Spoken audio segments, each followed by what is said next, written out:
Хочу предупредить губернатора и премьер-министра. Головой ответите за то, чтобы там было все с точки зрения государства нормально.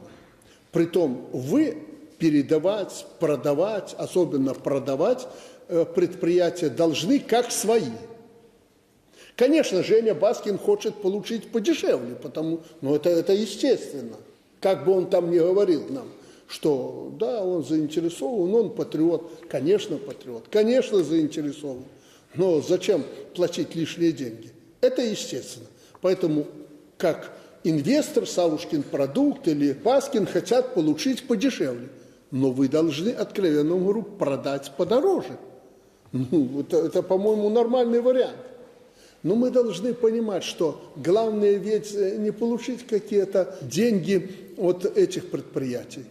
Это важный вопрос, но не главный. Главное, чтобы эти предприятия развивались.